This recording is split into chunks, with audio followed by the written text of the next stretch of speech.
There it go again. Had it on mute. There it go again. Had it on mute again. Hold on. Let's see if I get it right.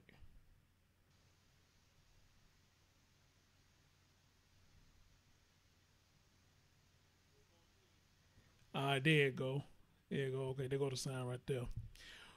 What's up, everybody? This your man Chris Thorns. Welcome to the Chris Thorns Show. Look, like I told y'all, I'm going different directions with my channel. I'm gonna still stick with my stitch and do the news and talk about stuff that I do talk about. But ever since somebody bummed cherry, what's going on? Ever since somebody told me, Chris, hey, you need to do more interviews, man. Maybe they help your channel. So I took heed to what the brother said. And that was Shag504. And Shag, if you listening, man, thank you for the idea, bruh. And that's what I've been doing, been reaching out to different people. And, man, been doing good. And the show we're going to do today, I think it's going to be very interesting. It's something that we need to talk about as well, because this is a serious thing that goes on in our society right now. What up, Ralph? I see you in the building. So, without further ado, y'all know how we do it. This is a Chris Thorns Show, live on YouTube. Let's get it.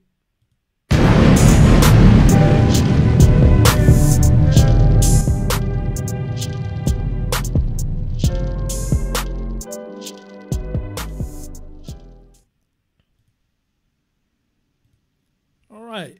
What's up, everybody? Good morning, good afternoon, good evening, whenever you're watching my content. As always, like, comment, subscribe, and share. Ladies and gentlemen, I said I was going to do this. What up, Natural Beauty? I said I was going to get somebody who work in this department, and I got somebody who I'm finna talk to right now. We're finna do a show for y'all, and we're going to talk about this subject about mental health. Now, for those you coming in, you watching, make sure you hit that thumbs up for your boy and bring more people in. So who I got on the line with me right now, let me unmute her. We have Miss Julie B in the building. Julie, can you hear me still? Yes. All right, how you doing, sweetness? Good. Okay, let me see if I can turn you where people can hear you, because you sound a little bit low. Can you hear me now? You sound a little bit better now. At least I can hear you. Okay. I don't know about everybody else, but at least I can hear you. First of all, I want to say thank you for agreeing to do this. Thank you for making time to do this. Like a lot of us say, this is a subject that does need to be talked about. And by you being in the position that you are in, maybe you could shed a little more light than what we more likely already know, because I work with individuals with special needs. We can go with the same thing with what you do, so they have like mental issues or whatever the case may be. And I've been doing it approximately 13 years now. And just because I've been doing it 13 years, doesn't mean that I just know everything about it. There's some things that you probably can go further with it than I can. I could probably just do the basics, system with everyday activity skills, or assist them. We're going to doctor's appointment, meal prep, earning clothes, washing, things like that. But see, you actually go a little bit further. So you're going to bring out today what your position is, and what do you do when there's a crisis in play. So again, thank you so much for making the time to do this show with me. And I'm going to pass the mic over to you. Get our audience, let them know how long you've been doing this. And just let them know a little something about you while I still try to share the show out. And thank you so much, dear. You got the flow. Oh, no problem. I'm super excited to be here. A little bit about myself. I grew up in L.A. I was in the military for 4 years. My husband was also in the military. We've been married for 17 years. I have so two you a girls. vet? So you a vet as well? 13. Huh? So you are a vet as well?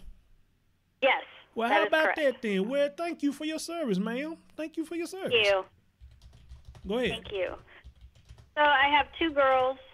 One's going to be 18 tomorrow. My other one is 13. I really wanted to go into the field of counseling because I had some things happen to me when I was in the military, and there weren't resources available to help me. So my thinking was, well, I want to be that resource that, may not be available to others. And so I want to give back to the veteran community. There's some other things, too. There's some addiction and mental health, issues in my growing up in my family, so I wanted to understand it more. And I finished grad school in November of 2016. I did my internships in the area of addiction, and most recently, after I finished my internship, I worked with teenagers in a school setting as a school therapist, working with junior high kids. And then I worked briefly at a nursing home as a social worker, and now I'm about to go back to working with children again. Awesome. So awesome. That's kind of what I've been doing. I am going to be eligible for my licensing exam next year, so I'm excited about that. I don't know where you want me to start. This mental health is so big, so I don't know if you want to kind of start with the issue of suicide, or it doesn't matter wherever you want to start, dear. Take it, and okay. I'll follow your lead wherever you want to start. Okay, I went ahead and posted a screening tool that came directly from Mental Health of America's website that might be helpful to some people out there that may not know for sure if they might have depression or bipolar disorder or any of those other things listed there. And it's free, it's anonymous, and you can just go out there and take a self-reporting test to kind of, it doesn't diagnose you, but it just gives you an idea of maybe you need to seek additional help. I thought that would be helpful to the audience. There's also some statistical information out there as well on mental health. I want to go ahead and post that as well. All right, take your time. Take your time. Okay. There's certain websites that are like my go-to. I like Mental Health of America. National Institute of Mental Health is really good. They do a lot of more of scientific research on mental health. I'm going to post some of that as well. NAMI is really good for finding some information. Let me see.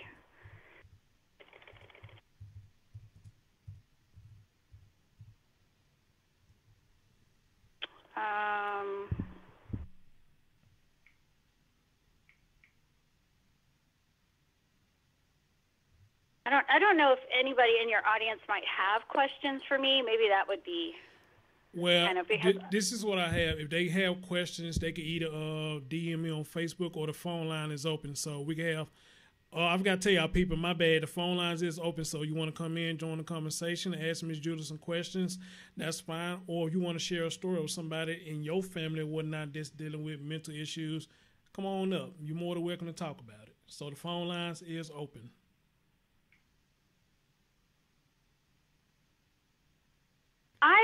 While I was doing, finding some, resources that I could share with everybody, I thought it was also interesting. They have a new program through Mental Health of America called Peer. You can become a certified peer support specialist. So it doesn't require you having a degree, but they can do some training with you if you want to help others, but you're just not sure how. I'm going to go ahead and share that with you guys if you're interested in maybe becoming a peer support specialist, which I thought was... Go right ahead. Take your time. Take your time. Cool. They slowly coming on in. We got 19 likes, so they joined it already. Appreciate y'all. Y'all got people who y'all want to share this out to, go right on ahead. I'm sharing it out myself because this is a topic that a lot of us need to talk about. And once again, let's go to phone number and stuff on the screen right there. If you want to call in and speak with us, come on right on here. Everybody's welcome. Y'all know how we do it over here. Y'all know how we do it. I'm going to, I think I'm going to go ahead and start with just sharing about suicide, because I think it's so important that we know what resources are out there and knowing what the signs are. As a professional, when somebody comes in, we always have certain very specific questions that we would ask a client, whether it's a child, an adolescent, or an adult, to determine whether or not they need additional help. So I'm going to share some of that. I'm going to post some of that on here as well. Oh, damn. Go ahead, Drew. I'm moving my mic real quick. Go ahead.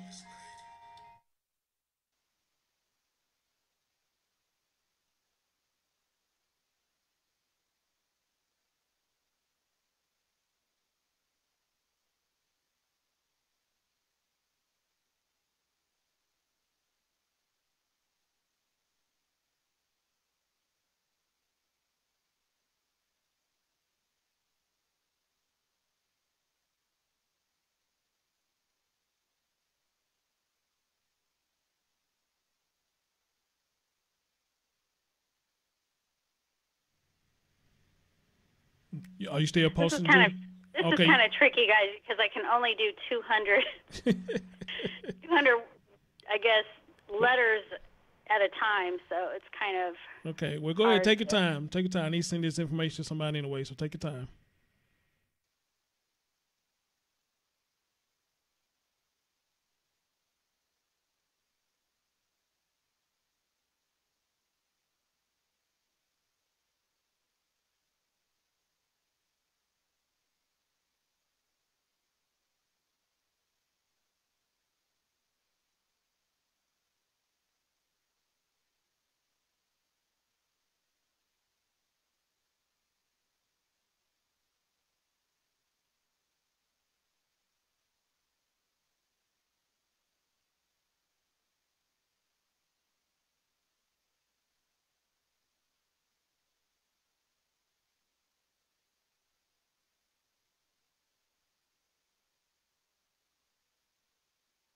Okay, so what I just posted are some warning signs to indicate that somebody might be suicidal and may need some additional help or maybe need an assessment done. So I'm hoping that that will help. Sometimes people aren't quite sure if somebody really is suicidal. Maybe sometimes people, what they do is they may want attention or maybe attention seeking. They don't really want to harm themselves, but they're just needing help. And so I thought that was pretty helpful in kind of trying to understand if somebody really is suicidal or not.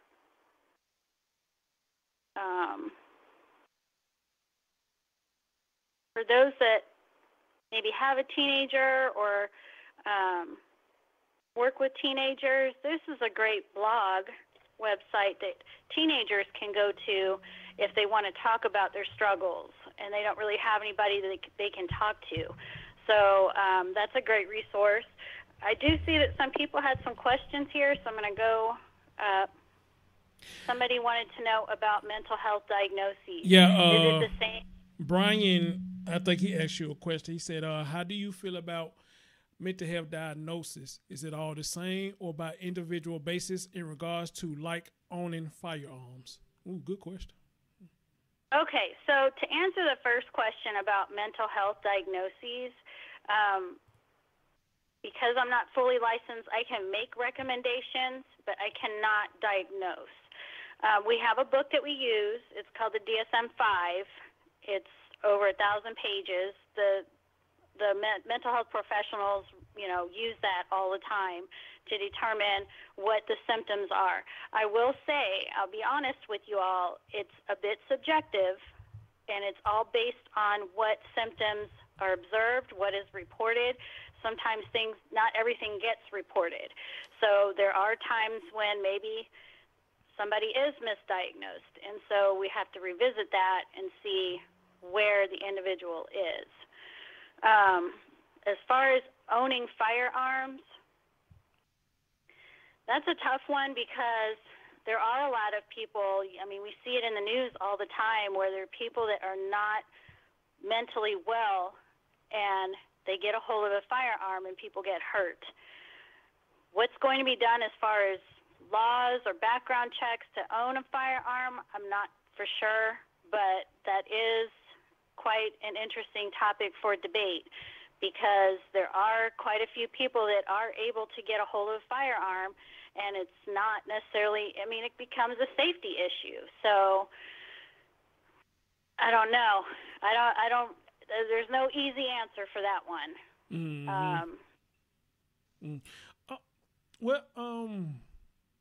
Let me add some cream on top of that. Let me ask you this. So in your profession, let's just say that somebody's in the house and they got their gun lying around, and of course they put the message out all the time that you should lock your guns up because anything can happen. So let's say that you do have a mentally challenged person in the house, or they got mental health issues, however we want to put it. They get a hold of this gun and they turn around and shoot someone in the family and murder them. How do y'all go by, I guess getting involved with that? I guess who y'all more look at? Do you more look at, the person who has the mental health that got the gun and shot the person, or do y'all look at more of the parent that was being irresponsible? That's a good question, Chris. I think that's going to be different in each state because all these laws and are different in each state. So, for example, I'm in Indiana, but the laws in Florida are very different than the laws in Indiana. So I think the laws are going to determine where the focus is going to be. I don't have an answer for you there. Okay. It is a good question, though. Okay. Because, you have kids that get a hold of a gun and they shoot another kid. Of course, it's an accident, but could it have been prevented? People have to be responsible adults. Okay. And they have to keep that out of reach. They have to have certain precautionary measures that they take so that hopefully that wouldn't happen. Okay. So somebody had a question about being tired all the time and staying in bed for days at a time, or, would that possibly be depression? It's very possible. That's where you have to look at the bigger picture, Shay, and see, okay, is it a medical issue? It could be something medical that's causing you to be tired.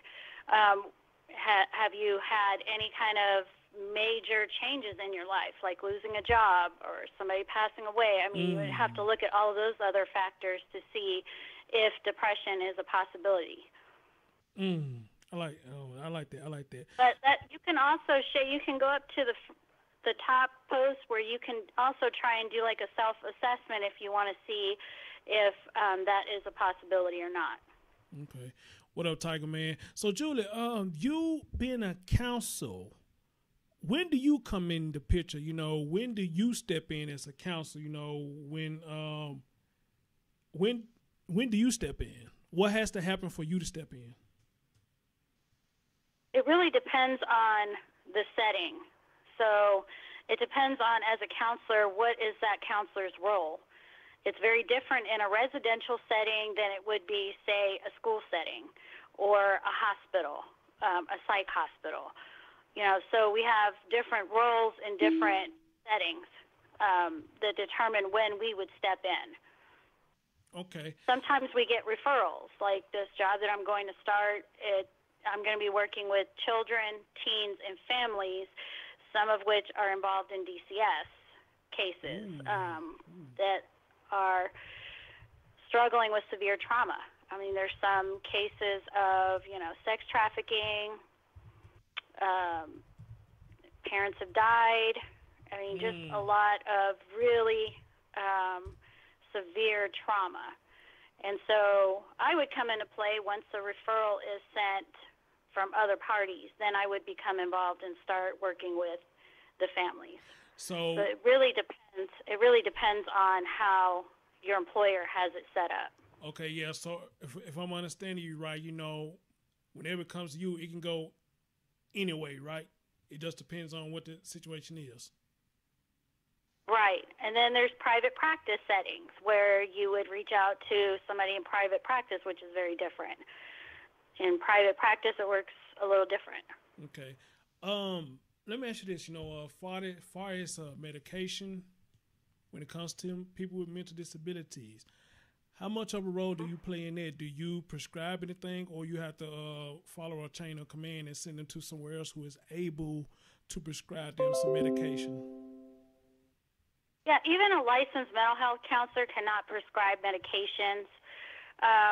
I know it does get kind of confusing. What's the difference between a psychiatrist, a psychologist, a social worker, or a counselor?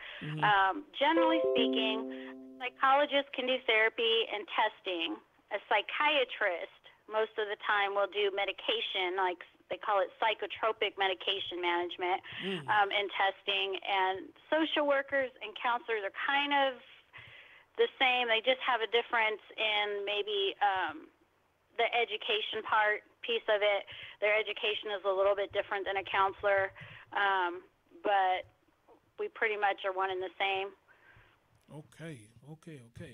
Good information so far. So, let me ask you this, because a lot of times I talk about medication, especially when it's dealing with people with mental issues, and a lot of times I talk about, a lot of doctors or whatever, they prescribe the medication, but the medication only work for a minute, but then they got to go right back to the doctor because they had some kind of outrageous crisis, and then they got to prescribe them more medication or up the medication, or however, you just see it fit.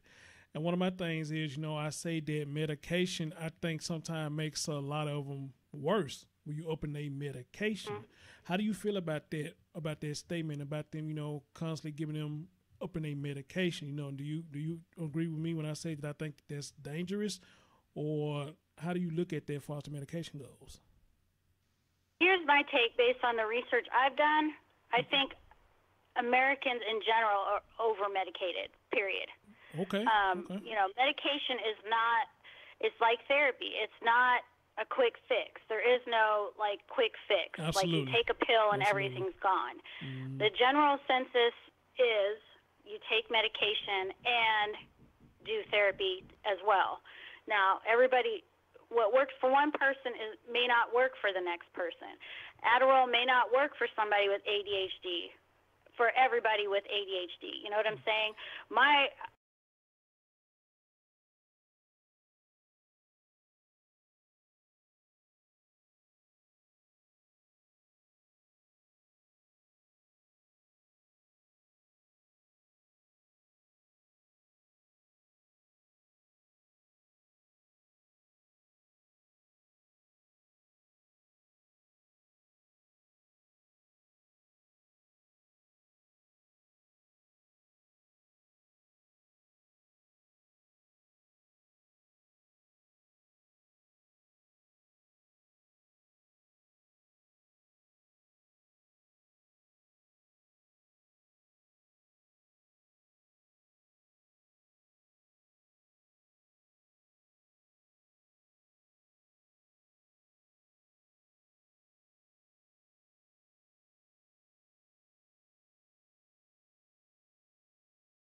Yeah.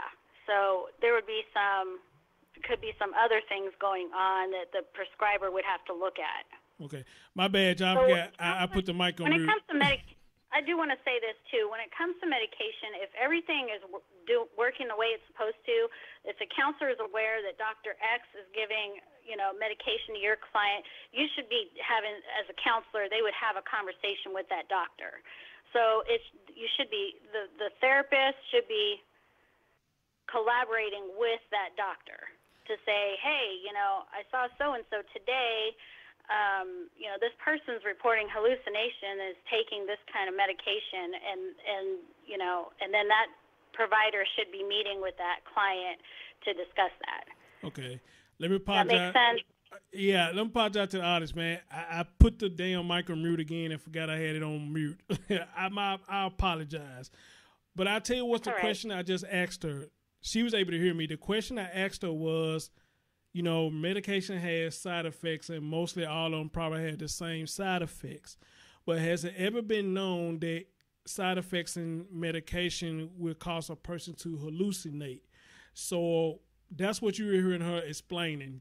She never heard anything like that before. So that was the question. So I apologize. I'm a goof. I keep forgetting I put the damn microphone on mute. So my fault. That's my fault. Right. Hold on, Julie, my co-host. I think he just called in. I'm gonna mute him. Brother Smooth. Yes, sir. All right, can you hear everything that's going on?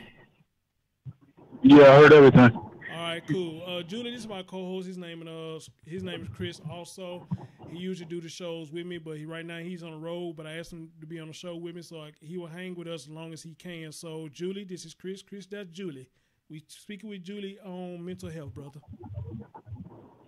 Pleasure to meet you, Miss Julie. I heard everything that you were saying, and a lot of the things that you were saying. To me, it sounds very, very valid.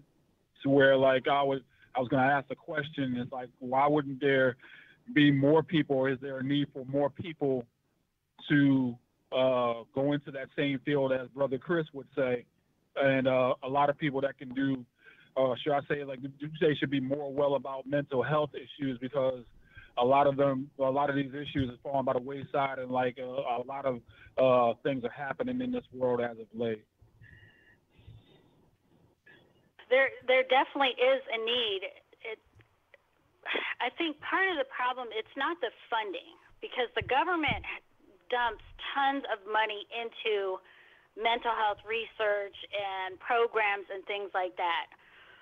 I think that we could get paid a little bit more for the work that we do, for sure. But it just seems like there's never enough of us, and especially where the needs are the highest. It just seems like, with like DCS workers, their caseload is way above and beyond what it should be. And so with them being overwhelmed, for example, with them being overwhelmed, they cannot do things that they need to do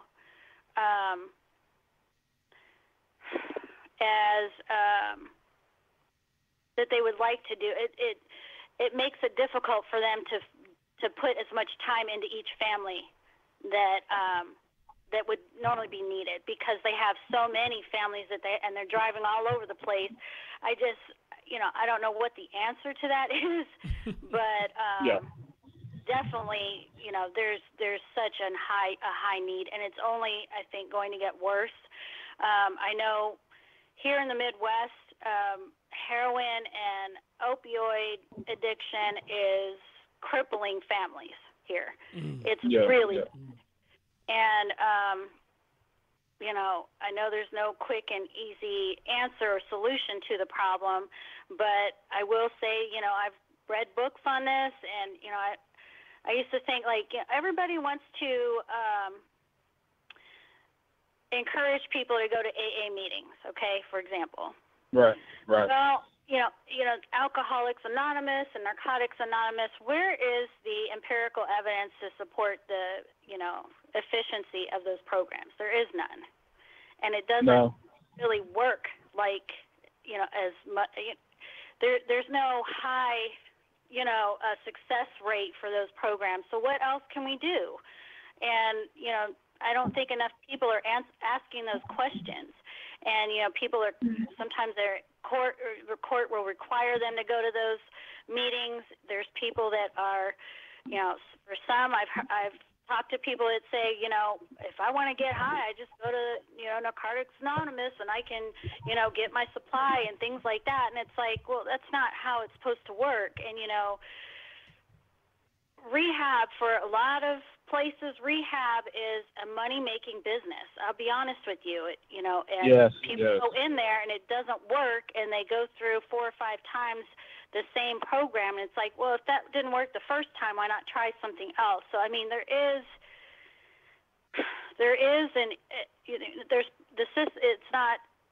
system is not effective as it could be, in my opinion, from what I could see. But yet, these people are making money, and what is the solution to that? I don't know. I can agree with what you're saying. Yep. On that. I can agree with that. But I agree with that 100%, because it's like, it seems like the system is set up to like fail for those who are in need of it, or for those who don't have that problem, or But those who are in positions of power, they're the ones that make the most money off of it. But yet the system is failing, and like they're not doing anything to change it. Mm-hmm. Mm-hmm.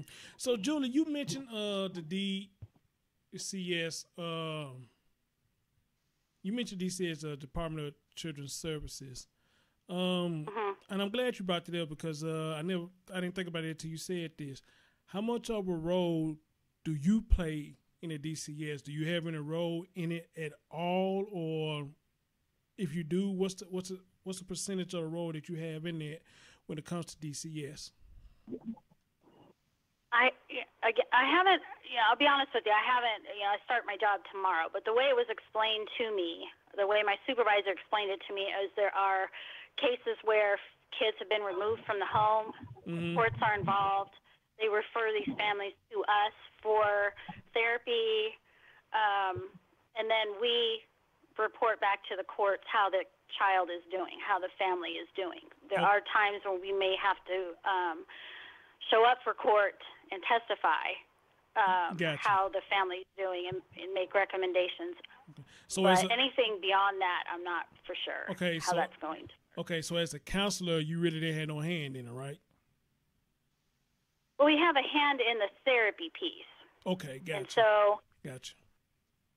So I think it's important that people understand what therapy is. Okay, it's not going to meet somebody and that person fixing you or telling you here's what you need to do to make all your problems go away. That's not what therapy is about. It's about you go in, you meet this person, and you develop a relationship with that person, and based on that therapist will then come up with different ways that you can implement, like how you see things, how you behave, how you communicate.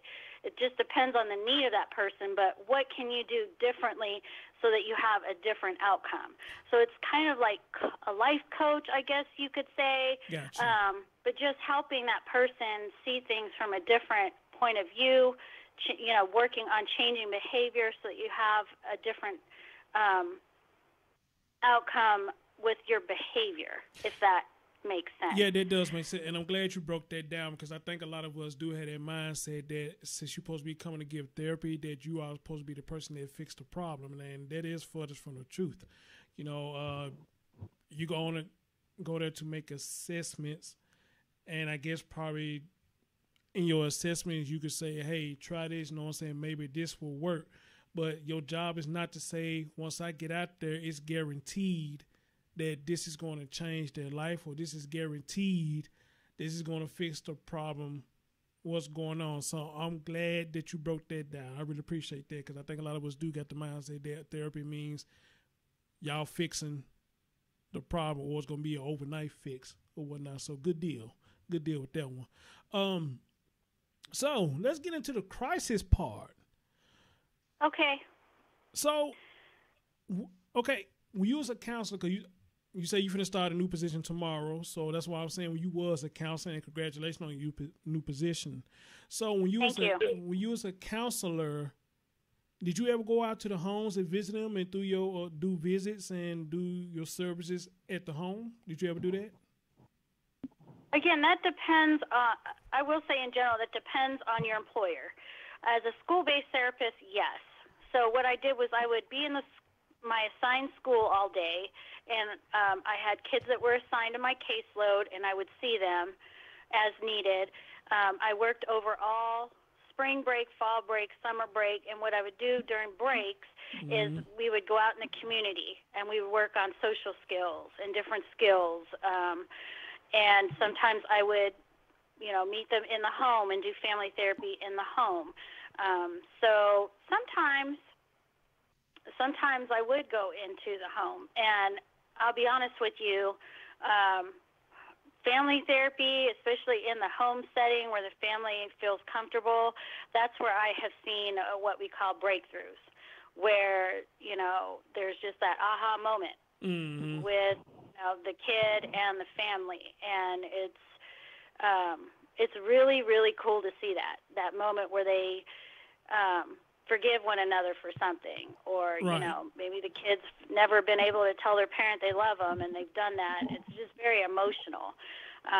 So yeah, I have gone in the home. With this business, I will not go into the family's home.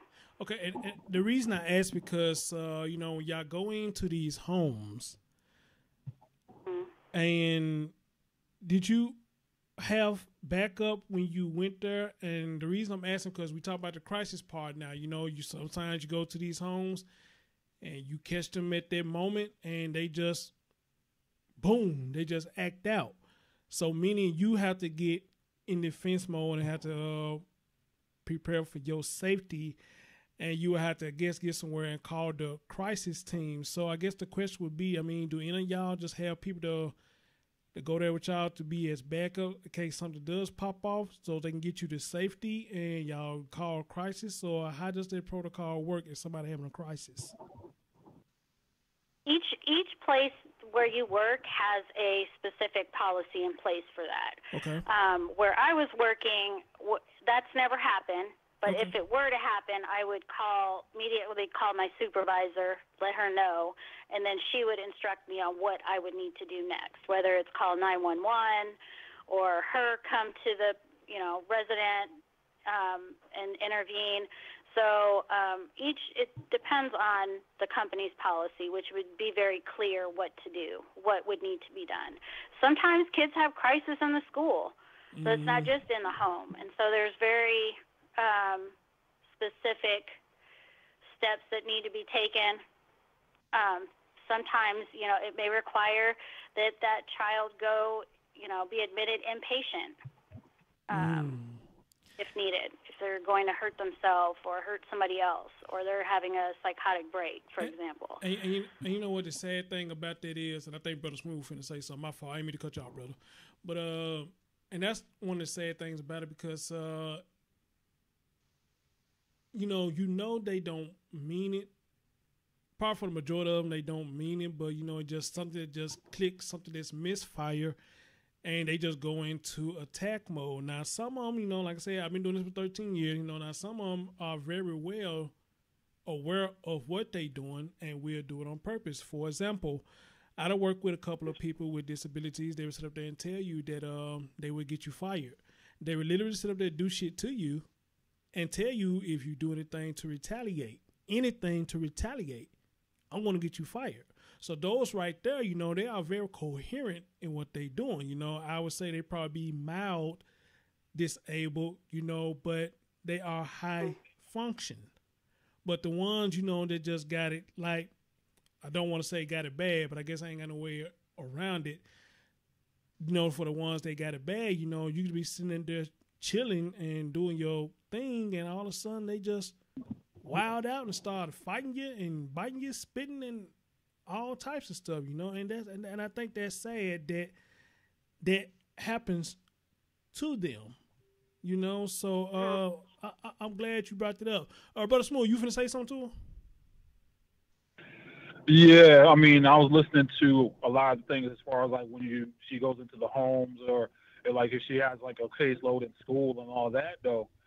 The question I was going to ask is that was there any cases where there was like any of the kids got out of hand, or like was there anything that she was able to do to get them to calm themselves back down again and to be able to assess what was going on, or like was there anything that she saw or anything that she may have said that could trigger off some of these these patients that she had, like as far as like being in the school? I did have one sixth grader that really, I think he was more like borderline personality. He just had a lot of trauma, and the school setting just really overwhelming for him. He came from a residential setting, and so the school police officer had to get involved. And so I know not all schools have a police officer, but this school did, and so that's how we were able to intervene. And usually when things like that happen, the parent or the guardian is notified immediately and has to come to the school, and then they go from there.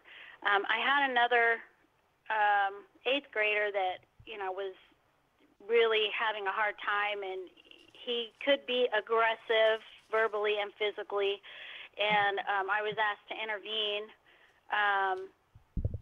But I have to say this. The kids that I work with, I had very good connections with them because I seen them on a regular basis. So I knew all their background. I knew their family dynamics, their issues, their strengths and their weaknesses, and their behavioral issues. So when I approached him, he knew me well, but he threatened to harm me physically if I got any closer. And so I was just I gave him space, and then he then said, I want to go to your office. And so we walked to my office. He started calming down as we were walking. And then when we got to my office, I just told him, like, when you talk to me like that, it makes me really uncomfortable. What could you do differently? We just had that conversation, and he apologized for his behavior, but that is just, an issue, a struggle that he has personally is anger, which comes from, his family history of domestic violence and things like that. And so I think that's where having that rapport and that relationship with the person you're working with is super important. And I think that's why, anytime somebody comes into therapy, they give you all these forms to fill out, and they ask you all of these questions. A lot of people are like, why do you need to know all my business? It's super important because it can help explain a lot as you're working with that person. It can explain at times their behavior and their thinking. So, yeah. Julie, let me ask you this, and thank you again. This is excellent so far. I'm actually enjoying it, and again, thank you for your time, and again, congratulations on your new position. But how do you feel about this? Some people say, you can bribe them to calm them down. Like you got some candy or something, you got some of their favorite candy, and they're acting up. You take their candy, be like, hey, you calm down, I give you some of this, and they calm down. And I guess it does calm them down, but it's only temporary.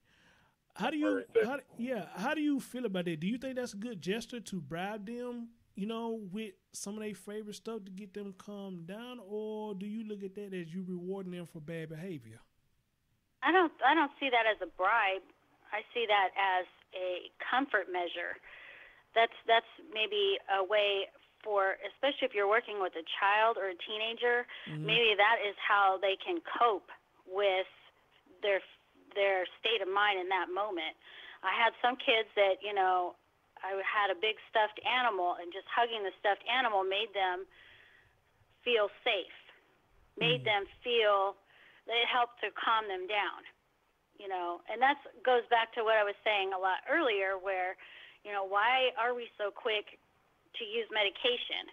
Why not try other things that may work without the need of medication first, and use medication as a last resort? And you're absolutely right about that, because one of the guys I work with overnight, he was taking medication, but he hasn't taken medication in God knows when. And that man right there, he's in his late 70s, and look like he doing much better without the medication, and it's amazing, he takes no medication, none whatsoever. And that man pretty much, well, he still kind of total care, but still for him not to take medicine in about a year, probably 2 years at the most, and he's still getting along, shit, that's let you know right there that medication, like I say, like you say, doesn't always solve everything. So you absolutely right on that. I never worked with kids before. I only work with adults. I have never worked with kids, so I don't know if it's a slight difference working with a child versus working with an adult. I don't know. Is there? Or you always worked with kids? I worked with adults when I did my internship. That were in situations relating to heroin, alcoholism, addiction. But I worked with kids more recently. Of course, the last job that I just left was in a nursing home. But I do want to address, Brian was talking about how giving a child candy could be seen as rewarding poor behavior. But there's a difference between a child that does not have mental health issues and is in a home and is, misbehaving versus a child that has a mental health issue that sometimes has maybe difficulty with impulsivity or, other sorts of behavior, and maybe sucking on a piece of candy can help soothe them down so that they're not as, anxious, or to help calm them down so that they can talk again. I think it's very different. It's a very different situation. It's not rewarding because as a therapist, you would explain the behavior and then try to work with that child to see if they could have responded differently or why they're behaving that way, and work with them, to try and find different ways of coping that is not that is, I don't know, a healthier way of coping.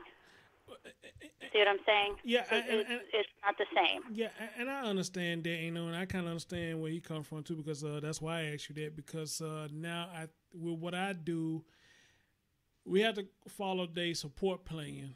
Now, if it's in their support plan that when they get in their temper tantrums, then don't reward them with candy or nothing, because it's going to calm them down. Then they're going to go right back to acting the way they was earlier.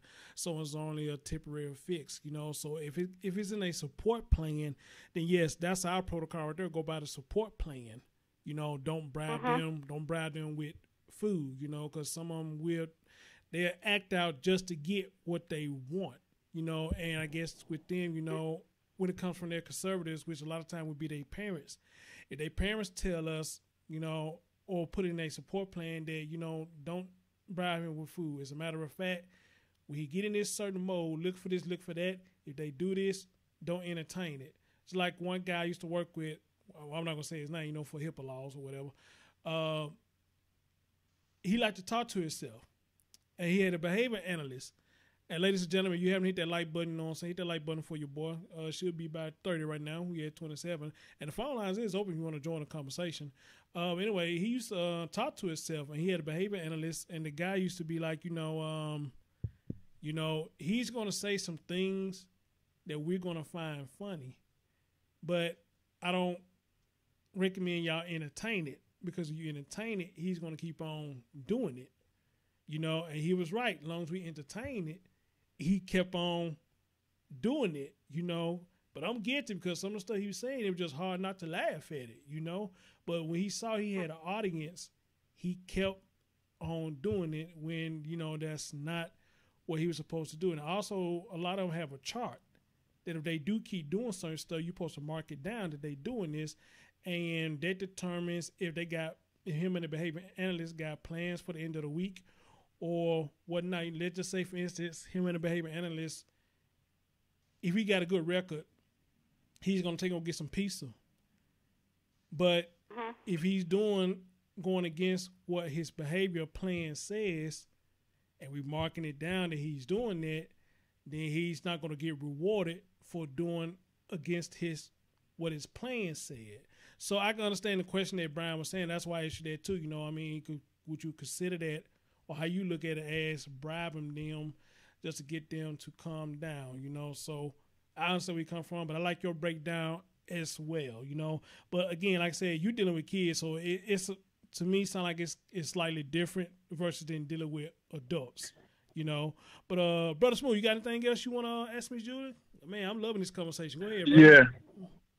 There was something that she was talking about as far as like with the when she had to ask questions, or like they have the families fill out questionnaires as far as like the patients that she would work with, and that they would have to put everything down, like saying, okay, what, like, like saying like maybe like a abusive home, I'm trying to think of that word, is like their home life is abusive, or like there's like domestic violence or what else like that. I was going to ask the question is like, were there times where that she would go to like someone's home and then she'd find this out, and then she had said the words where, "Oh, why are you asking me all these questions? Why are you so much in my business?" It's like, were there a lot of cases where like there was something hidden in there to where like she would work with these patients to where like they would act out in anger or like they would like repeat the same things that these patients would do at home or like they would see at home? The domestic violence cases that I've worked, the abuser was already out of the picture. So was not in the home, or in some cases, the mother has moved a lot so that he could not find them, but not in the home. But I did see, the ones where there were sons in the home starting to develop the same pattern of behavior. And so what we worked on was addressing where that anger was coming from and how to communicate more effectively among the family members. And it ended up, that was one of the ones that had a breakthrough in the home, because the older brother, was two brothers. The older brother was told by the younger brother that the father left because of him. So he was carrying around this blanket guilt, and that was driving his anger. So once we were able to address that and the mother was able to say, no, that is not why he left, then that kind of validated him a little bit, and then they started really becoming closer as a family unit. And there was no more anger. The brothers bonded really well. And so, there are times where people, are ashamed and they're not, this is like very personal, very, a lot of the stuff that goes on in the home, that's not something you want to brag about. And so people are embarrassed to be honest and like tell somebody they have no idea who this person is. They're very private information about what's going on in their home. But from what I have experienced, the truth always eventually comes out. It eventually comes out as you're working with the family, and then you can address it as you go. So there's this like saying, you have to meet the client where they are. Yes. So where they are, they're not ready yet to like open up. You got to build the trust. The trust has to be there, and that comes with the rapport and being honest with them and using different techniques to build that relationship so they will feel comfortable opening up to you.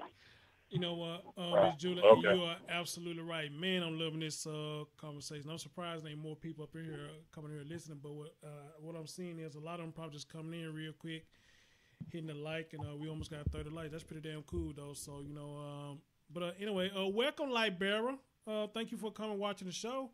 I actually was talking about you yesterday, sweetie. I was talking about your comments, but Light Bearer, me and you good. We good. Like I said, I was telling people that I don't think your comments were with malicious intent. I just feel like that's just how you really felt, and I appreciate you for being respectful in the comment section, because anybody else that I probably would have said my difference to probably would have got upset. But you are a classy lady, so I get it to you. But I want to let you know so you won't be surprised. I was talking about you yesterday in your comments. All right, but I'm glad you were in the comment section. All right, but again, you cool with me though, chick. You cool with me. But I just don't agree with what you're talking about. I really don't. But we good, chick. We good. What up, Nikki? As a matter of fact, Light Bearer, maybe me and you need to do a private talk if you want to, and I can upload the conversation up later and let everybody hear what we talked about and let them decide. Because you had a couple of people that slightly agree with what you were saying. They slightly agree with what you were saying, and I get some of the points you was making. I get some of the points you was making too. But some of the things you just saying just kind of like, how can I say, were just too out left field for me. But we'll talk about this some other time. But thank you for going to the show. Yeah, that's the thing about it, like Barry. Yeah, maybe there's some things we can learn, but I'm telling you now, I don't agree with nothing what you said. I don't agree with nothing but a slight some what you said, but I don't agree with nothing what you said, babe. I promise I don't.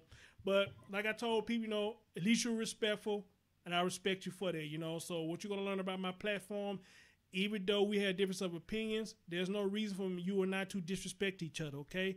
And you came and said what you had to say, and you saw what I had to say, and you kept classy with it. So for that, black sister, hey, you got my respect, babe. You got my respect, all right? You got my respect.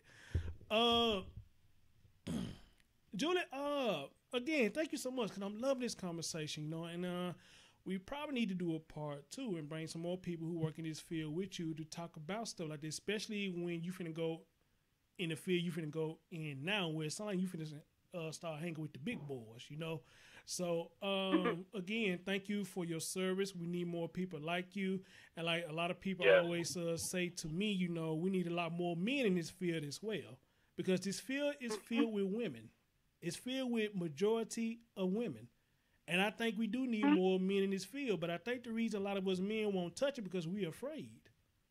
We're afraid to touch it. What do you think men are afraid of? Or even don't have enough patience for it. Yeah, or you don't have enough patience for it. Now, what they're scared of, I don't know, Julie. You know, it's one of them situations where you got a lot of people, they know they smart, but they act like they scared to show that they smart. But they rather show that they're a class clown. But they rather show they a class clown versus showing people that they smart. Take me for example. When I was growing up in school, I was quick enough to show that I was a class clown. But when I got praised for doing good stuff, for some reason, I stopped doing it. I stopped doing it because I got praised for it. And I never understood how that mechanism worked. When you're doing stuff and you think people don't pay attention, you keep on doing it. But as soon as you find out somebody paying attention to what you're doing, they be like, good job, Chris. You stop for some reason. And I never understood that. And maybe now, it's just my opinion, maybe that's what it is with a lot of men in this field. You know, they know they can do it, but I guess they scared on how people will look at them doing it, and probably doing it real well. So that would be the best answer I can give to you on that, as to why you probably don't see more men in this field. But we do need more men in this field. All right? I agree. There are quite a few men, though, because I'm on LinkedIn, and I have quite a few people in my, network. So, and a lot of them are minorities. So it is growing, leaps and bounds. But there's never enough of us, in my opinion. There's never enough of us out there.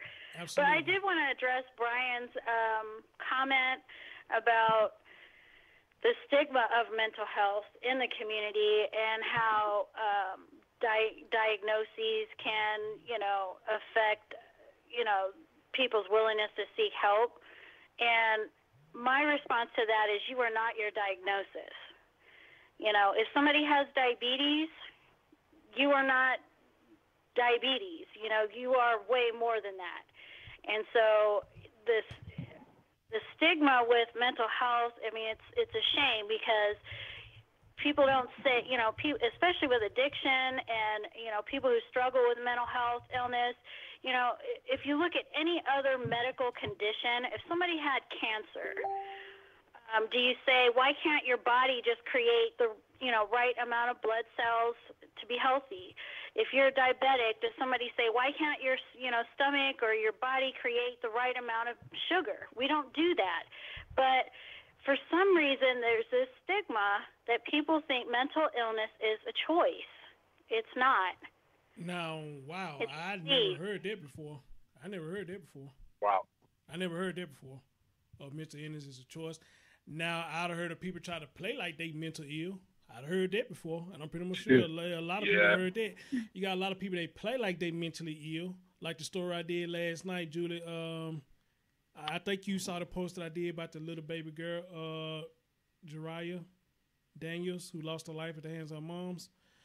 That story, it hurts my heart to do that story, but I did it last night because people say they wanted me to do it, so I did it. And this mother drowned her baby in the river, and one of the things I read in the report, one of the things I read in the report, she said her daughter had autism and a couple more things, and I was just like, that's fucking sad. That a lot of women have these children, and when they can't deal with their disability, this is what they do. They harm them. I think they trying to say that it's mental unstable. She's mentally unstable. Me personally, Julie, I think it's a crock of shit. because I'm like this, if you got enough mindset to steal a car and try to run over somebody with that car, yank your baby out the car, and not only yank your baby out the car, but force your baby in the car, then take her to the river and drown her, and then you able to tell them what she had as the reason as to why you did it, I say ain't shit wrong with you. You just an evil soul. But you're going to use that mental illness to get out of it and say that's the reason why you did it. Now, that's what I think, Julie. You may think different. So what do you think, now that I told you the backstory about that, what do you think about that? That woman is a psychopath. Thank you. She's a psychopath. She's very, very sick, and there's a lot of illness. I mean, it doesn't, you don't have to look far on social media to see the impact of untreated mental illness in this country. I mean, you look at people fighting in the gas station, in the grocery store, just on the street. It's very, very sad that people are not, and it's because people don't understand. They don't understand what mental health treatment, what's involved. They may have had a bad experience, and they think that every place is like that. You might have to shop around. If you're looking for help, there's somebody out there that you're going to be able to connect with. You just may have to look, go to a couple of different places. Not every therapist is going to connect with you on that level. Mm-hmm. Mm-hmm. Julie, let me ask you this, and maybe this is a different type of counsel. Now, counsel, a lot of people, marriages or whoever you are, if you got a troubled past, one of the things that they recommend you is to go seek counseling. Now, when we got a lot of people that tell us go seek counseling, they say, what can a counselor tell me? I'm kind of agreeing with that, but I also think that if you got the right people who can kind of dig into the problem, to the root of the problem, what happened, a counselor probably can help you out a lot. So what would you say about that for somebody to say, what can a counselor tells me? You know what I'm saying? What can a counselor tell me? I think you hit the mute button. No, can you hear me now? Yeah, I can hear you now. Okay. So it sounds like what you're saying is, what can a counselor tell me that I don't already know? Yeah, something like that. Yeah, what can a counselor tell me? And somebody said my microphone went low, I guess because I was too far from it. But you got some people say, what can a counselor tell me? And like I said, I'm kind of Go ahead. What a counselor would do is kind of go in and see, what have you been doing? Okay, I'm trying to think of how I can word this. Speak your mind. I'm going to go with an example with post-traumatic stress, okay? Uh-huh. I had a kid that I was working with. Her mother died of cancer. And she was living with her dad, who really didn't want her, but was collecting Social Security. Mm-hmm. So, in her mind, she says to me, why is my life, the way it is now? Why can't I just go live with my sister? Why am I living with a parent and a stepmother who don't want me? And so, as we dig a little bit deeper, I was able to help her understand and take the trauma that she experienced and was experiencing and make that into a lesson. A life lesson that she can learn from that and grow from that. And, we explored what parts of your life can you control and what parts of your life can you not control. You cannot control how your father treats you, but what you can do is make different choices when you become an adult and have children of your own as far as what you do not want them to experience. And so that's something that a therapist can do that a person on their own may not have the insight or the fortitude to look at that bigger picture and see it from a different perspective. That's one of the things that we can do as a therapist, is just helping somebody see things differently, maybe working on, okay, when somebody says something to me, this is how I react. Okay, well, how could you react differently? to get a different result. So somebody without going to therapy may or may not be able to do that on their own. Okay. Can y'all hear me now? I don't know what happened. Can y'all hear me? Can y'all hear me now? Mic check, mic check, mic check. Can the audience hear me now? I see. Loud and clear. Okay, I see our response in the chat room. Y'all can hear me. Julie, and I like that what you're saying, but see, I think that's another thing too. As I was saying earlier, you know, we are afraid to progress. And I think that's why a lot of time we say that, you know, what can a counselor tell me? And like I said, I mean, I slightly agree with it, but at the same time, though, I do believe, you know, you get with the right counsel who is really there for you, they can break ground as to what the source of the problem is. All right. But yes. again, I think that, you know, we as people, we are just scared to progress. We scared to find out what the problem is, and a lot of us are scared to fix the problem. You know, so you may have that mindset. Go ahead. Chris, some of the conversations we have in therapy are not, you know, rainbows and, you know, gummy bears. I mean, some of the conversations to evolve as a person, you're going to have uncomfortable conversations with those clients because you have to work through that in order to heal. So there is pain, there is suffering that needs to be processed so that that person can then heal from that. All right. Brother Smooth, you got a thing you want to say to Miss Julie before I let? I think this may be Bombshell. Bombshell, I am flattered you are on my show. You're on the phone call. Now, Bombshell, just keep what you're doing. You're on mute right now. Brother Smooth, you want to say something to Miss Julie? Ask her a question before I go to Bombshell? Yeah, there was a couple of things that I was listening to you guys talk about as far as when you had just said, like, what can a counselor tell me when they're trying to get to the root of certain problems that they have. I'm going to say this here, and I'm wondering if you and Julie will agree with me, but when I say this, a lot of times though, when a counselor comes to somebody, they're treating them as an enemy and not like a person that can give them the help. And a lot of times though, it's like, I would say this, us as people, I believe that we're afraid to face our pain sometimes because it's that deep and that that traumatic that they don't want to talk about it. And once they do, it's like, okay, sometimes it opens up a can of worms that could get worse before it can get better. That's number one. And then number two, it's like, okay, when we think of like counseling, it's like a lot of times we're thinking that, okay, it's like counselors are just going to tell us, well, you got to do this or you got to do that. Instead of like what Julie was saying, it's like, well, why don't we do something in this manner to where like we can bring a different result and that we can take step number one, then step number two, and step number three to where like we can get to where like it's going to solve the problem or like at least get a hold of the problem or like have it out in front of you instead of behind you. I was wanting to know if you guys agree with me on that. Sure. I agree with you.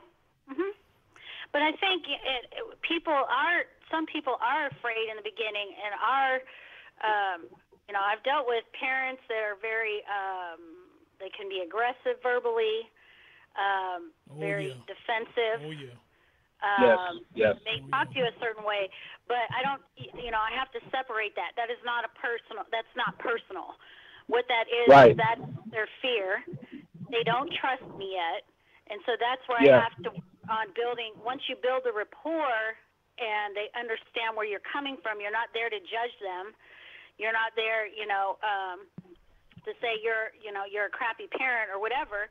You're there to help them. And once they get that feeling and they start to see a little bit of change in a positive way, then they will start to open up and understand that I come from a caring place. And, you know, and like I said, that's where making that connection with that therapist is super important.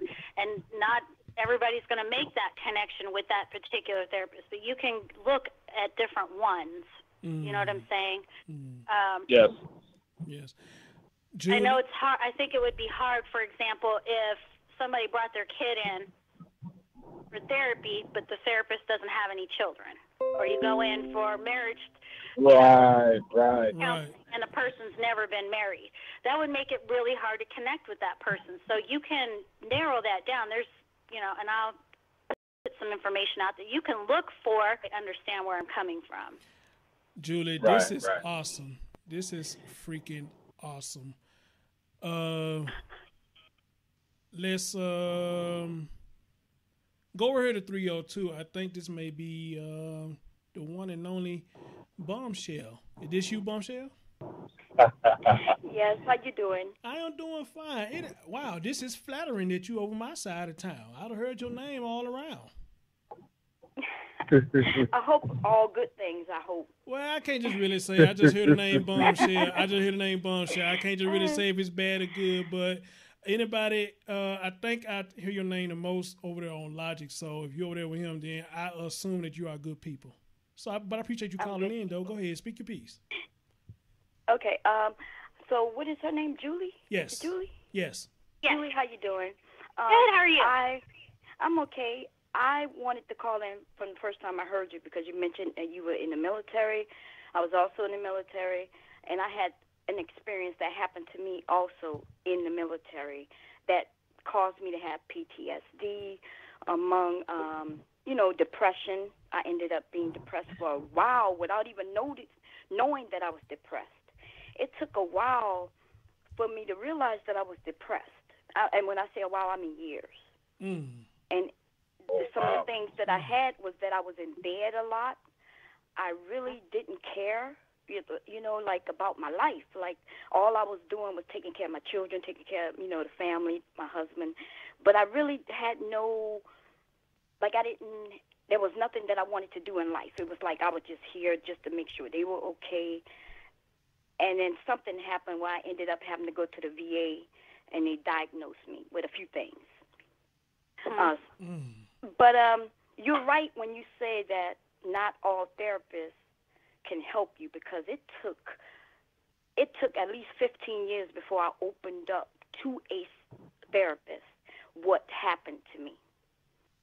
So I was going to therapy. They would make you, the VA would set you up your appointment, and you would go in, you know what I mean? And they were giving me medicine, and at first the medicine was working, which I don't know what working meant, because it made me feel okay, but then it started making me feel numb. So I said, wow. Yeah, they were up the dosage. I wasn't asking questions about the medication, so then I started having what they call, when conflicts, the different medicines start conflicting with each other. Yeah. And then I guess I started, speaking to people like yourself on the internet who told me that I need to start doing my research on the medications that I'm taking.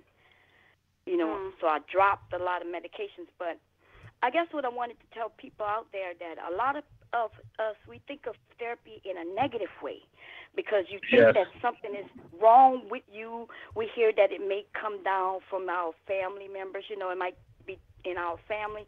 But there's things that can happen to you in your life that can actually affect you.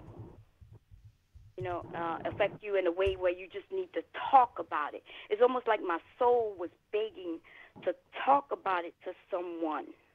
Yeah. Like I was able to get off the medications after I found someone who, I don't know why I trusted this particular woman after all the other therapists, but once I was able to talk to her and actually say, hey, this is what happened on that night, this man came into my room and blah, blah, blah, blah, blah, and all of those things. Once I was able to voice that, and she didn't judge me, you know what I mean? There was no judgment. Yes. She wasn't saying, are you sure that happened? Right, right. She just listened to me without any doubt. And then that believe it or not, that was validation for you. Right. She validated in the military, you. Right, because, in the military, they block you at all. You went to the hospital. Always, yes. Always. They didn't want you to tell, even though they knew what you was telling. You know what I mean? They didn't want you to tell. You sure that happened? You sure you want to tell? It was a lot of things that was going on, but. So wait. So wait a minute. Well, I think that's. So wait. Hold on. You mean to tell me I got a phone call panel full of vets? Are you serious? Get out of here. Are you serious? I got a whole panel for the Wow. vets. That's the business. That's Women's the business. vets, right? You got 2 women vets, 1 male vet. And male too. Yeah. Thank y'all for y'all service. Oh. Thank y'all for y'all service. What branch of service were you in? Army. Army. I was in the Navy, and I also have PTSD as it relates depression and anxiety from military sexual trauma. So I totally get where you're saying from. Oh my God. So yeah, there was a guy that came into where we slept while I was sleeping and was touching me inappropriately, and I didn't get any counseling at all because we didn't have that on base. So It was a nightmare. I had to go out to sea 3 weeks with the perpetrator because, they couldn't find somebody to fill his spot. It was a nightmare. So, I get what you're saying. I've experienced going to the VA. My personal experience is they can do a whole lot better than what they're doing, and they tend to over-medicate as well. And then once they over-medicate the vets, then they turn around and send you to the substance abuse clinics to get treatment for, these addiction problems. Right, So. isn't that silly? They give you the medicine, and then they want to send you somewhere else for 30 days. Because when you go to psych ward, you there for 30 days. Okay? Oh my God.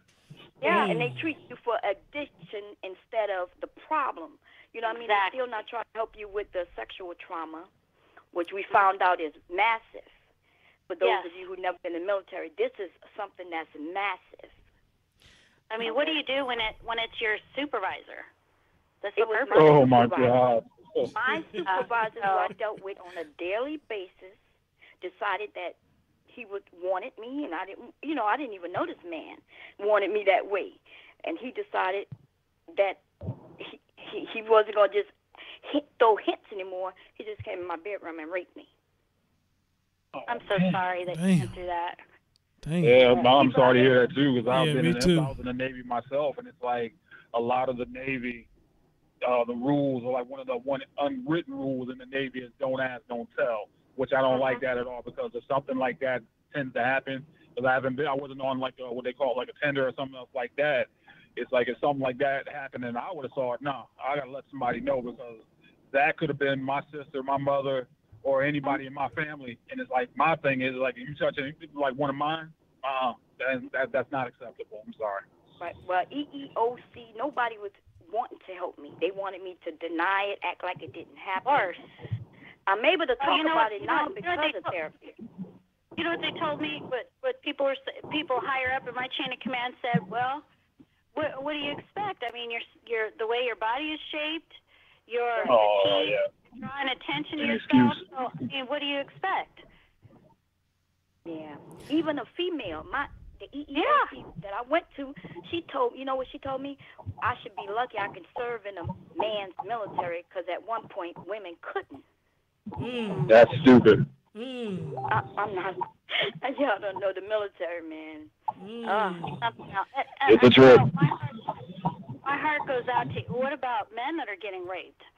Right. That's something we can't. That's also unwritten too. They'll never tell them. Like now they're starting to tell. But one thing is, back then around the time that I was in, like, because I wasn't really around anyone who was like gay or anything else like that. But at the same time, like something were like that to happen, you would not hear about it, because you would face the worst of ridicule if you did talk about it. Right. Wow. Yeah. They use that as power against the men.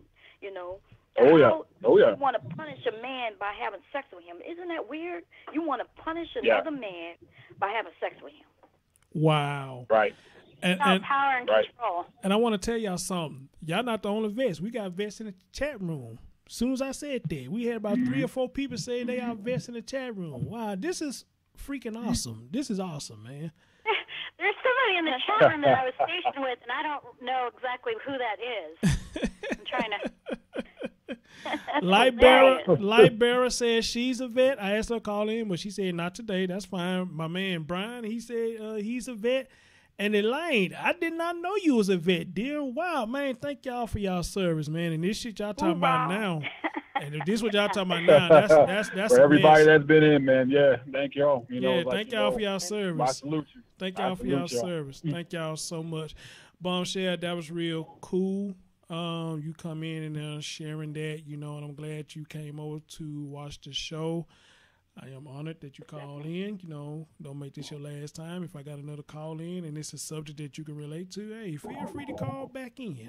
Most definitely. Please do. Feel free to call back in. You all have a good night. You too, dear. You too, Julie. Have a good night, Bombshell. We appreciate you.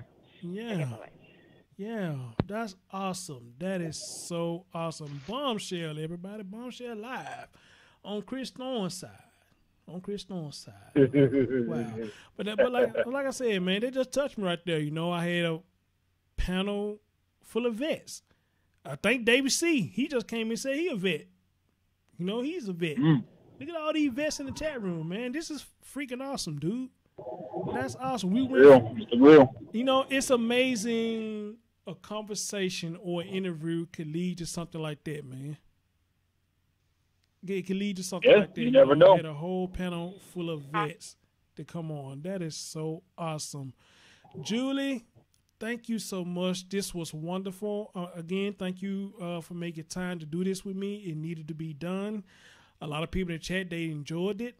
Even like Barra, she said great subject, and she liked it. I just went to her channel, and she liked it. It's one of the first videos on her channel, so how cool is that?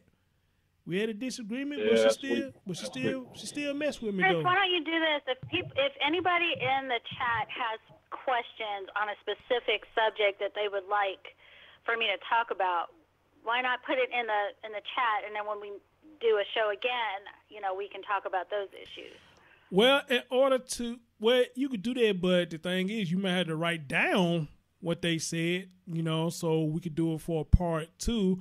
Or they got something they want to ask you like Bombshell did, they could just call in and ask you what they want to ask you, and if you got a response to it, or they could do it that way.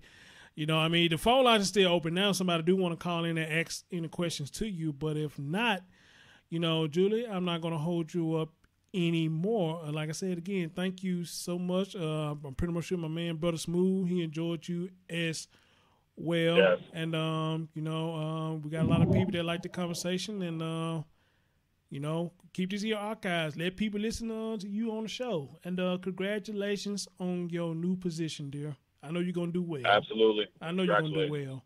But thank you for letting me join you tonight. I enjoyed it. I would love to do it again. Me too. Now that you're going up to the up leagues, I want to talk. When you get your feet wet, I want you back on the show and tell me how you doing in that position. But in that, though, if you got some departing words that you want to speak, especially for the young generation, that's what I like to do when we start doing some parting words for the young generation, because they don't understand, and their mind is fragile, and just like some of us does, they probably too scared to understand if they suffering for any kind of mental issues. So if we got some young people who want to listen later on, if you don't mind, take this time and send a message to the young generation. I would say my message to the young generation is you are not alone with technology the way it is.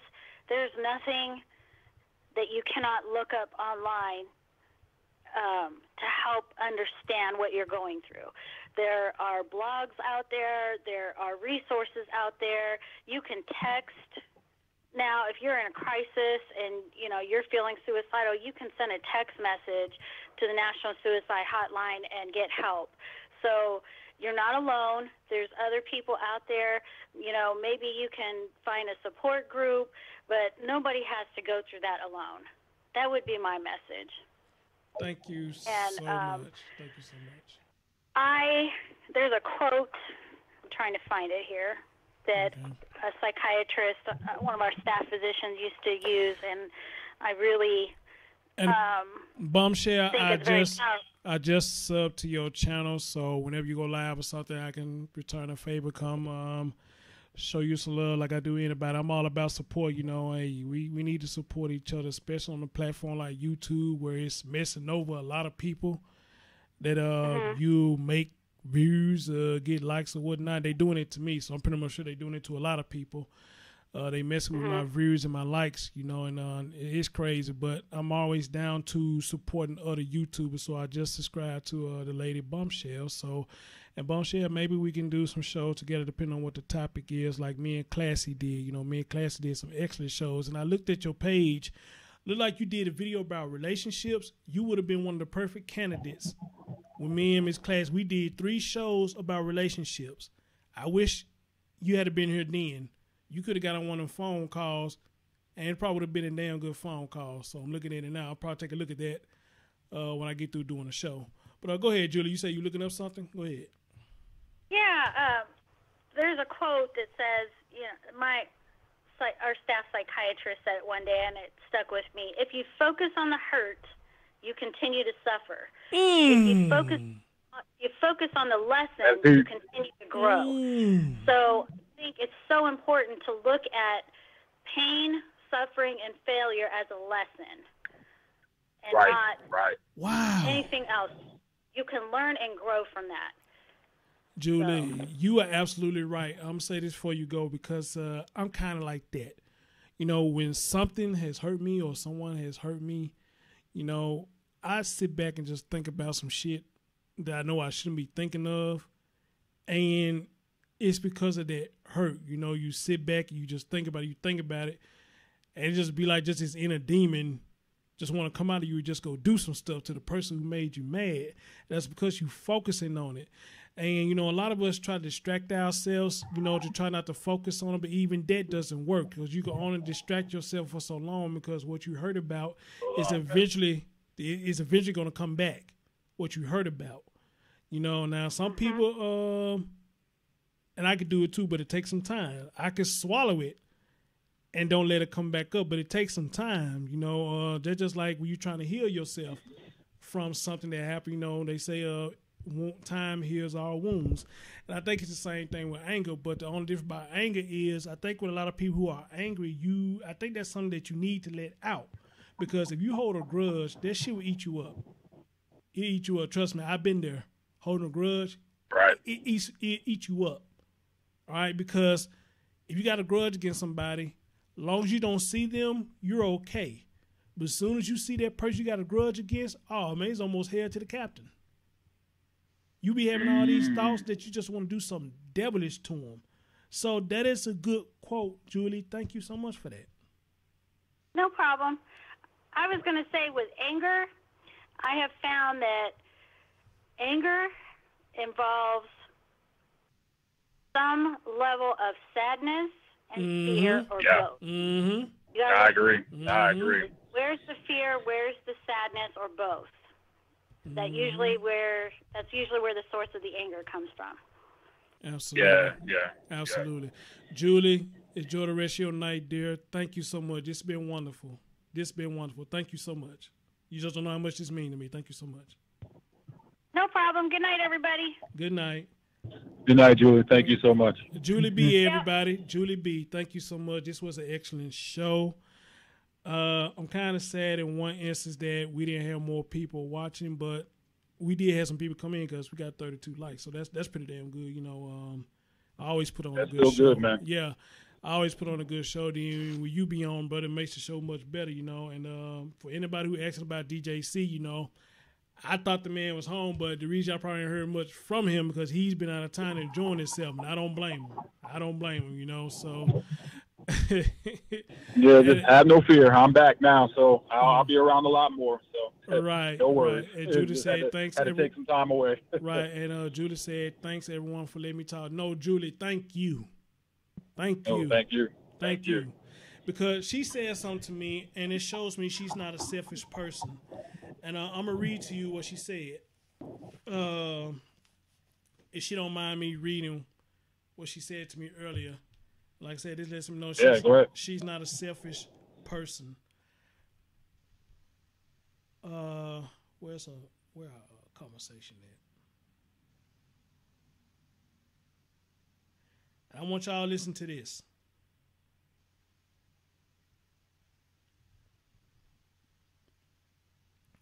Okay, why it's not going no further than it?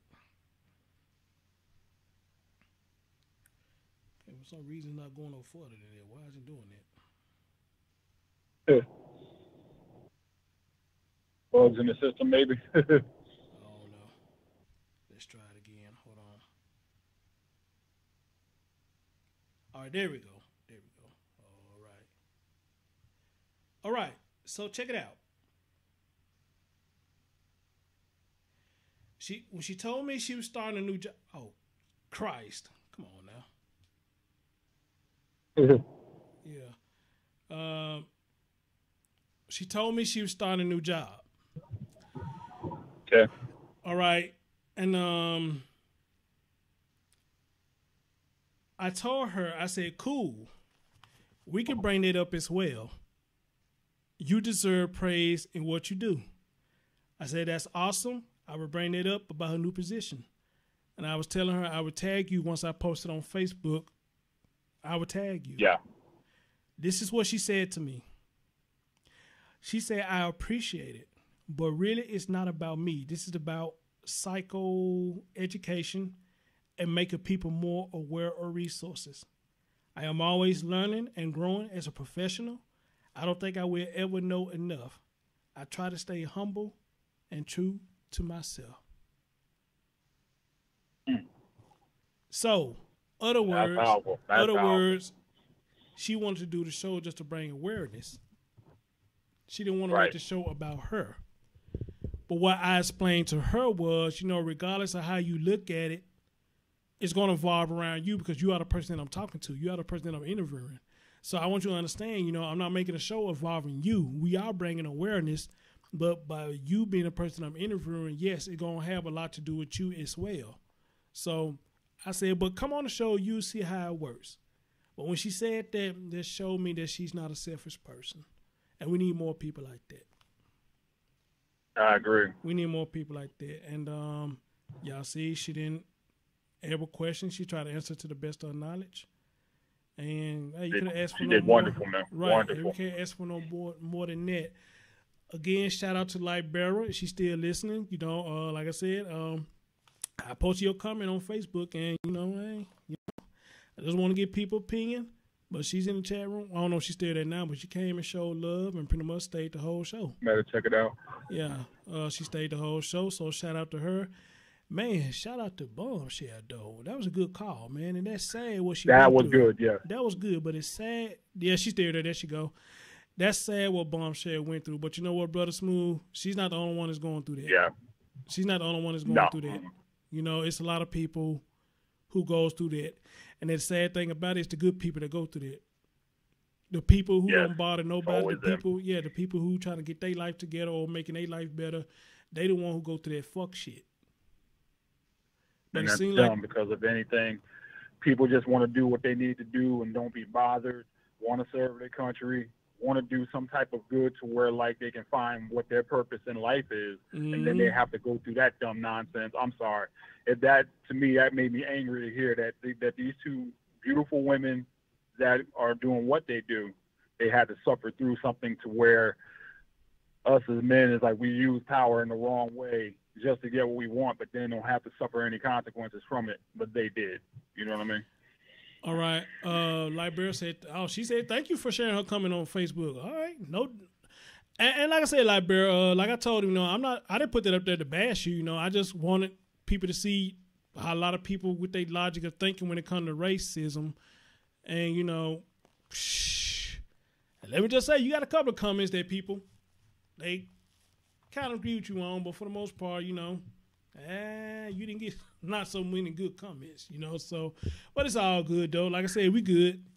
No harm, no foul. Create a conversation. Yeah, it starts the conversation. Yeah, no harm, no foul, so everybody's not always going to agree. Right, you didn't do that with malicious intent, so that's what I respect you for, so, Julie asked, did they have any more subject want to talk about? Brian said he did, but I guess they have to wait till next time, man. Man, if I didn't have to go to work tomorrow, shit, I would have kept Julie on a little bit more. And she's still in the chat room now. That's pretty cool. She's still in the chat room now. I'm taking off tomorrow because this long drive is going to yeah, you be careful, brother. So tired. Yeah, you be careful, brother. And she said, remember, depression is anger turned inward. You know what? I should have asked Julie this. Because I'm finding myself doing this more, and I'm getting kind of scared. about this, but I'm doing this on off the basis, man, that I would do something, and just in a quick minute, I forget that I did it. Oh yeah. You may have to like get a hold of that right there. Yeah, I'm doing it on. I see I'm doing it on an often basis now because when I be at work, sometime I'll be running dishwater so I can wash the guys' dishes, and I'll step out do something else and been totally forgot. Man, I got the fucking water running, but I catch it. But I catch it just in time for it overflow. I'm like, and I asked myself the other day, I said, why do I keep doing this? Yesterday, I had a pot of tea boiling, just put this son of a bitch on, went in my room, started doing some other stuff, laid down, and my homeboy said, hey, man, my homeboy said, hey, he said, you were boiling some tea? I said, damn. He said, I caught it, man. He said, but, man, you poured the whole tea out, man. You almost burnt the pot. And I just said to myself, I said, man, why some keep doing that, man? You know, because usually people who do that, what they call that? Alzheimer's. They call it Alzheimer's, you know? And I hope I'm not developing this shit. Either that or just, you know, you got so much on your mind that you're forgetting that you're doing so much at one, like you got so much on your plate that you forget to do like one little thing, you know? Yeah, so I meant to ask Julie, well, she's still in the chat room. Julie, what did that sound like to you? Is it that I'm just distracted? Or am I developing Alzheimer's? Alzheimer's, however you say it. People be saying Alzheimer's, but it's spelled Alzheimer's. So I don't know where the T comes from. Yeah, it's like this. I think it's more like a German type of name, I believe. So maybe that's what it is. You know, Brian said he could be overwhelmed. Okay, I'm hoping that's what it is. Cause yeah, that's what I'm saying. It's like you got so much on your plate. Because shout out to Brian on that. Yes. So and a shout out to him, man. He called in on the last show, man. Good call. Cause I'm like this, man. If I'm developing that. Then, like, I'm about to start calling somebody come look after me now. You know?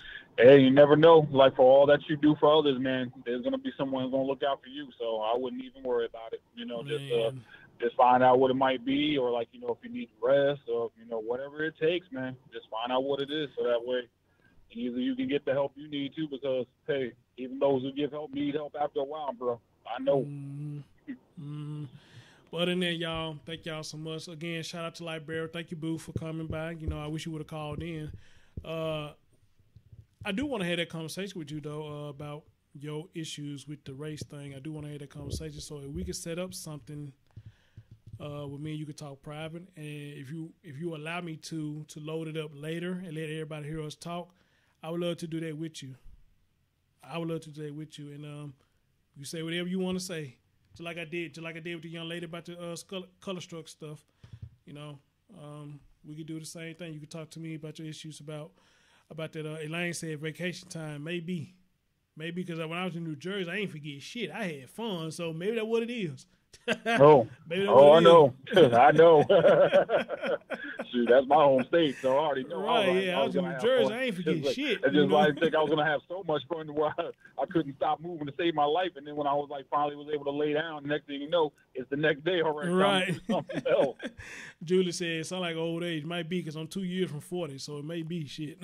I don't know. Man, I'm 2 years from 40. Shoot, I'm 48, and sometimes I do the same exact thing. So right, man. But like I said, when I was in New Jersey, man, I had a ball, bro. I did. I got to go back because I actually had a ball, man. I had a ball.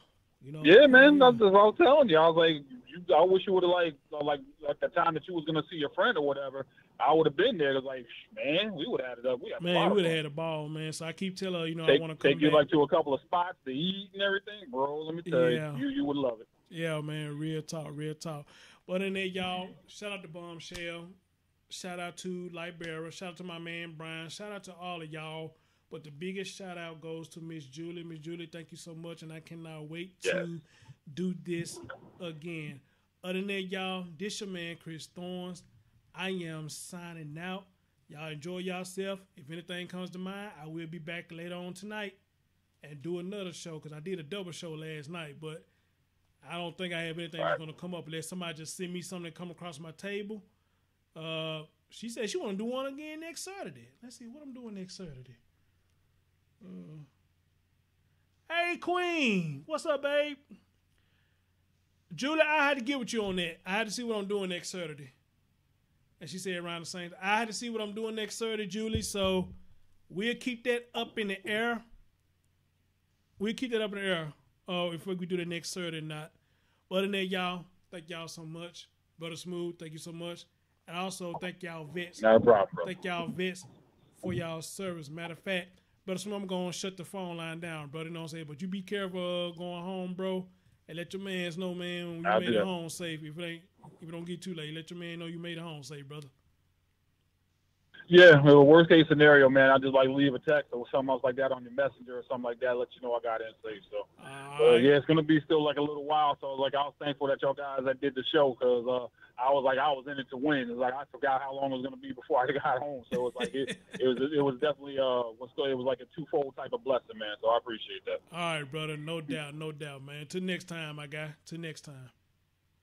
All right, until next time, man. Talk to you later. All right, brother. Right. Your line has. All right. And as for you, YouTube, your man Chris Thorns is out of here. Peace.